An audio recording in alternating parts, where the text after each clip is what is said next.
ये ऐसा स्टेशन होता है जिससे हमको पैसेंजर को बाहर जाने की अनुमति नहीं होती है और वो हमको स्ट्रिक्टली फॉलो करना पड़ता है। फॉलो नहीं किया तो आपको पता है क्या मिलता है आपको। जहाँ पे पेरेंट्स के साथ साथ एक और स्टेशन मास्टर जुड़ जाते हैं, वो होते हैं हमारे टीचर्स। और हमें उनके आदर्श और उनके कहे प्रमाणे चलना पड़ता है, क्योंकि वो हमारे मार्गदर्शन होते हैं। हमारी लाइफ में एक बहुत ही कीमती चीज़ है जो हम सभी के पास होती, सभी के पास, मतलब चाहे अमीर हो चाहे गरीब हो, वो है समय। अगर आप अपना ये समय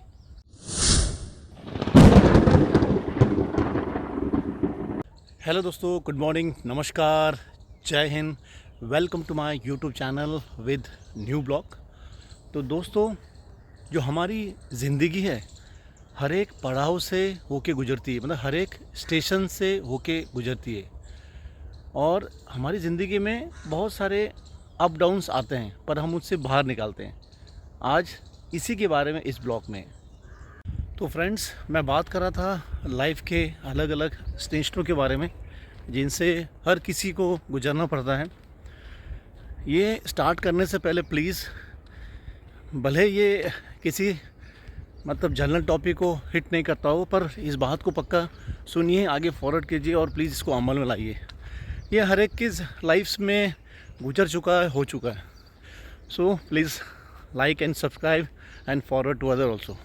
स्टे ट्यून। तो फ्रेंड्स, इसमें से जो हमारी पहली स्टेज होती है वो होती है माँ की गोद। ये ऐसा स्टेशन होता है जिससे हमको पैसेंजर को बाहर जाने की अनुमति नहीं होती है और वो हमको स्ट्रिक्टली फॉलो करना पड़ता है। फॉलो नहीं किया तो आपको पता है क्या मिलता है आपको। तो वहाँ पे स्टेशन में गिफ्ट मिलता है जो आप सभी को याद है।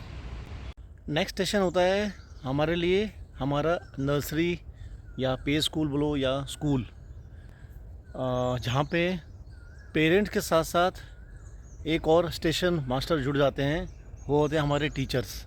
और हमें उनके आदर्श और उनके कहे प्रमाणे चलना पड़ता है, क्योंकि वो हमारे मार्गदर्शन होते हैं हमारे लाइफ के बारे में। अगला स्टेशन होता है हमारे कॉलेजेस, इंस्टीट्यूट, जहाँ पे हम मैक्सिमम टाइम देते हैं। मतलब हमको कुछ सीखना है, कुछ पढ़ना है, कुछ बनना है, इसलिए हम मैक्सिमम टाइम स्कूल में या बाहर के जो स्टूडेंट होते हैं उनको देते हैं। मतलब यहाँ पे पेरेंट्स का कंट्रोल तो रहता ही रहता है, पर ओवरऑल हमारी जो स्टेशन बन जाता है वो बन जाता है हमारे कॉलेज और इंस्टीट्यूट। सुबह से हम जाते हैं और तकरीबन मैक्सिमम हम 12 से 14 घंटे हम लोग बाहर निकालते हैं। तो हम लोग हमारे घर के स्टेशन से दूर दूसरे स्टेशन में होते हैं।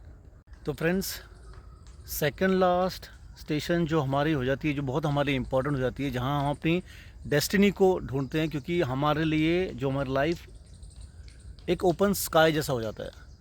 और वहाँ पे राइट जगह को चुनना ही अपने लिए मेन काम होता है। अपने आप को साबित करना पड़ता है, तब जाके आपको जॉब मिलता है। और एट द एंड ये स्टेशन बहुत ही इम्पोर्टेंट स्टेशन है, क्योंकि घूम फिर के जब हम अपने पूरी जिम्मेदारियों से मुक्त हो जाते हैं, गृहस्थियों से मुक्त हो जाते हैं और लास्ट स्टेज में आते हैं जो हमारा एक बुढ़ापे का काल होता है। और ये भी एक स्टेशन है जहाँ पे अगेन हम फर्स्ट स्टेज में आते हैं, एक रूम में बंद हो जाते हैं। और ये बहुत बड़ा एक चैलेंज होता है। कुछ लोग संभल जाते हैं, पर कुछ लोग इससे हताश और निराश हो जाते हैं। तो दोस्तों, इन स्टेजों को दिखाना आपको शायद बोरियत लग रहा होगा, पर कहीं ना कहीं मुझे लगा कि ये टॉपिक हम सभी के लिए बहुत इम्पोर्टेंट है। क्योंकि लाइफ में देखो बहुत सारी चैलेंज आती है और उस चैलेंज से लड़ना बहुत ज़रूरी है और उससे हार नहीं मांगना। मैं तो भगवान से ये कहता हूँ कि मुझे दुख तकलीफ़ दो, जितना चाहे उतना दो, पर मुझे उससे बाहर निकलने का रास्ता ही बताओ। वो कहते हैं ना, मुझे नर्क में डाल दिया। मैं हर बार बोलता हूँ नर्क में डाल दिया। अरे नर्क में डाल दिया तो नर्क में चलो, कहीं ना कहीं आपको एक रोशनी ज़रूर मिलेगी और वही आपको आगे लेके जाएगी।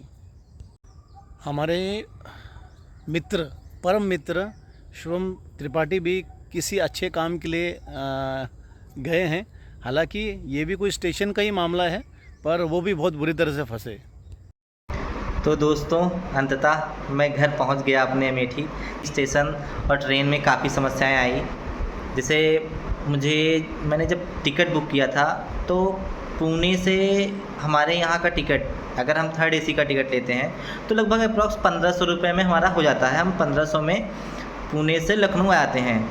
लेकिन इस बार मेरे साथ ऐसा हुआ कि मेरा टिकट वेटिंग में चला गया, तो उसमें हमारा क्या हुआ कि पैसा बहुत लग गया। पैसा का इन सेंस कि हम बाहर जाते हैं तो पैसे के लिए जाते हैं और उसी को सेव करके ही हमको गांव आना पड़ता है कि कुछ बचाएंगे।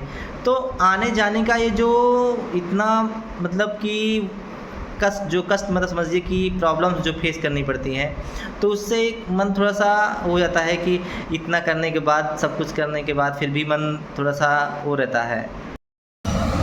गेहूँ कट रहा है यहाँ पे, यही मोमेंट होता है जिसके लिए देखने के लिए लोग गांव आते हैं। यही सब होता है, इसी के लिए हम लोग चाहे टिकट में 2 गुना 3 गुना 4 गुना पैसे लगे, फर्क नहीं पड़ता, लेकिन हमको गांव पहुंचना रहता है। और गांव का ये ब्यूटीफुल नेचर, आपको हर तरह, कहीं हरियाली दिखेगा तो कहीं फसल जहाँ पे कटनी शुरू हो गई है, जैसे गेहूँ का फसल अभी ये कंप्लीट हो गया और कटना शुरू हो गया है। थैंक्स शिवम, फाइनली आप अपने गांव पहुंच गए हो और आपने अपना गांव का बहुत ही प्यारा वीडियो हमको शेयर किया। जो शिवम ने शेयर किया वो उसके खेतों की जुताई हो रही है, जहां गेहूं कटना चालू हो गया है। और उसने दिखाया कि गांव में कैसे ऑटोमेशन हो गया है, गेहूं कटते हैं और ट्रॉलियों में ऐसे भर भर के फाइनली गोदाम के लिए चले जाते हैं। बहुत ही प्यारा वीडियो शुभम ने भेजा वहाँ से। टेक्निकल एरर के कारण शुभम की आवाज़ नहीं आ रही। तो दोस्तों, लाइफ में एक बहुत ही कीमती चीज़ है जो हम सभी के पास होती, सभी के पास, मतलब चाहे अमीर हो चाहे गरीब हो, वो है समय।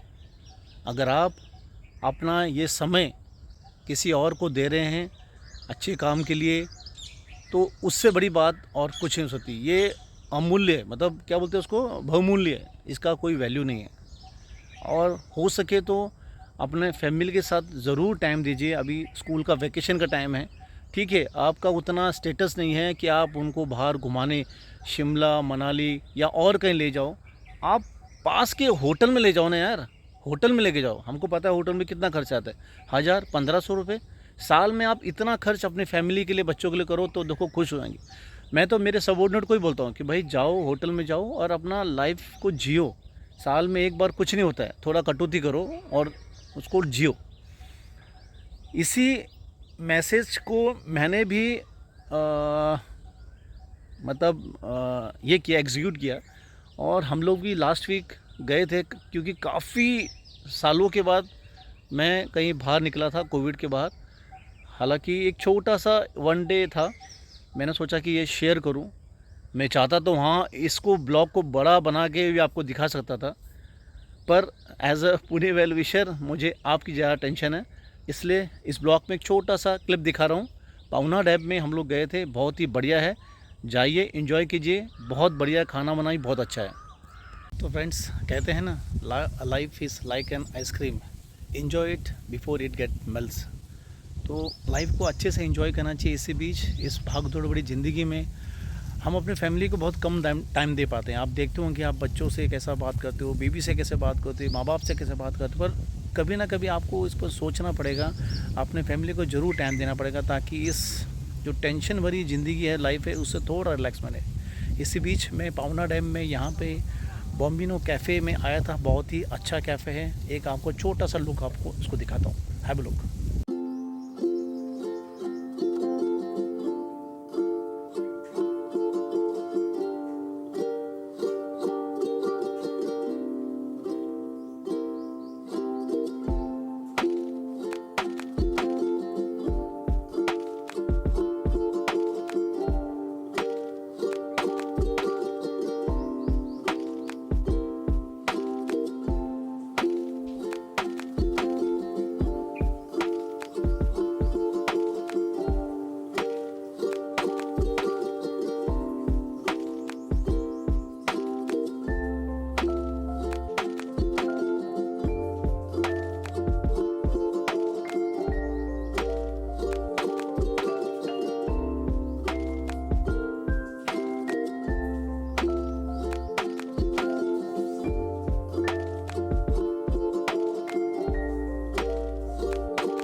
तो फ्रेंड्स, इस ग्रीनरी को आपको दिखा के मैं मेरा ब्लॉग यहीं ख़त्म करता हूँ। आपकी लाइफ ऐसे ही ग्रीन रहे, आबाद रहे, अच्छी रहे, हेल्दी रहे, फिट रहे।